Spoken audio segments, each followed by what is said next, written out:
warahmatullahi wabarakatuh. Perkenalkan, nama saya Abdul Ghani dan ini bersama kawan saya dengan sini kami akan menjalankan tugas dari Bapak Deus, yaitu dari mata kuliah Ulumul Hadis.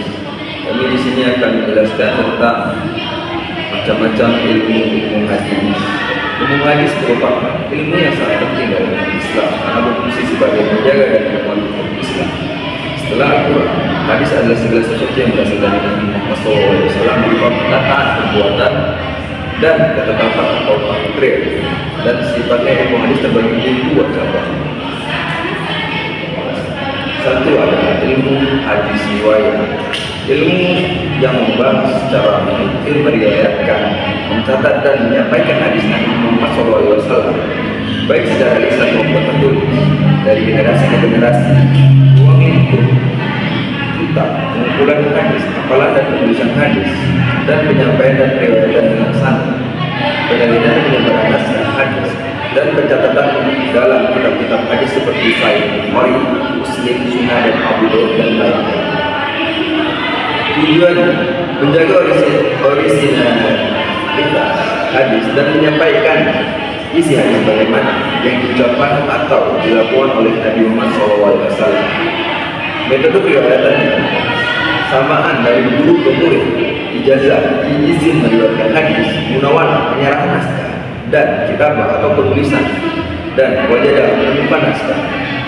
Dan ada lagi tokoh-tokoh penting, yaitu seperti Imam Bukhari, Imam Muslim, dan Abu Daud, dan Imam Tirmizi, dan Imam An-Nasai, dan Ibnu Majah. Dan dilanjutkan oleh saudara Fakih, kami menjelaskan tentang ilmu hadis diraya.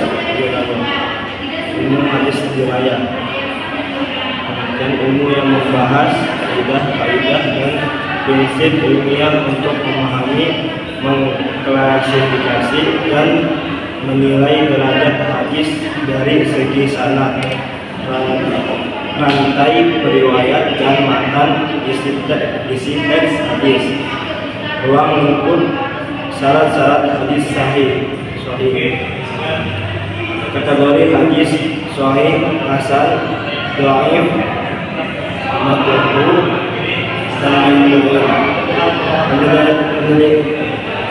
penilaian terhadap rawi, koneksi sanad, mustahil bersambung atau munqati, terputus, kesesuaian matan tidak bertentangan dengan Al-Quran atau logika. 3. Tujuan menyeleksi hadis yang benar-benar berasal dari Nabi SAW dan membedakannya dari hadis yang lemah atau palsu. 4. Kategori hadis dalam dirayah. Dari segi kuantitas, mutawil, ahad termasuk manshur, hadis gharib. Dari segi kualitas, sahih, hasan, dhaif, majruh, palsu. Dari segi sanad, muttasil, bersambung, munqati, terputus, mursal, mudhal, mu'allaq. Syarat hadis sahih: sanad bersambung, ittisal, diriwayatkan oleh perawi yang adil, perawi memiliki ingatan kuat, tidak ada siap kejanggalan, tidak ada illah, catatan tersembunyi. 6. Tokoh-tokoh penting: Imam Ibnu Sholeh, Muqaddimah Ibnu Salah. Baik, saya akan melanjutkan presentasi sebelumnya. Ilmu hadis dirayah atau mustahil hadis. Pengertian: ilmu yang membahas kaidah-kaidah dan prinsip ilmiah untuk memahami, mengklasifikasi, dan menilai derajat hadis dari segi sanad dan matan.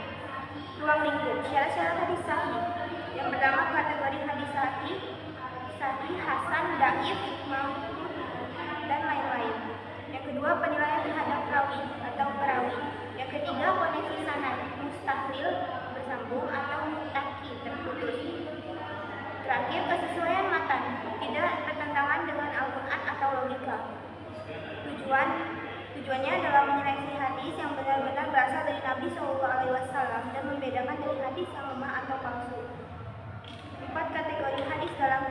dirayah. Dari segi kualitas, itu mutawir, ahad termasuk masyhur, aziz, gharib. Dari segi kualitas, yang pertama sahih, yang kedua hasan, ketiga dhaif, yang keempat maudhu atau palsu.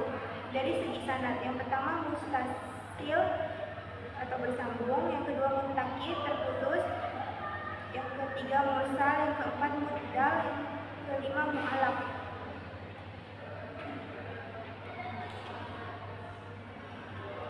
Syarat hadis sahih, sanad bersambung, ittisal, diriwayatkan oleh perawi yang adil, perawi memiliki dab, ingat kuat, tidak ada syad atau kejanggalan, tidak ada illah atau cacat tersembunyi. 6. Tokoh-tokoh penting: Imam Ibnu Salah, Imam Asyuti, Imam Al-Khattabi, Imam Al-Hakim, Imam Al-Anawi. Perbedaan ilmu riwayah dan dirayah. Urgensi ilmu hadis melestarikan sunnah Nabi Muhammad Sallallahu Alaihi Wasallam, menyaring hadis-hadis palsu yang berbahaya bagi umat, berdasarkan menjadi dasar hukum Islam bersama Al-Quran, menghindari kesalahan dalam memahami agama. Sekian presentasi dari kami. Wassalamualaikum warahmatullahi wabarakatuh.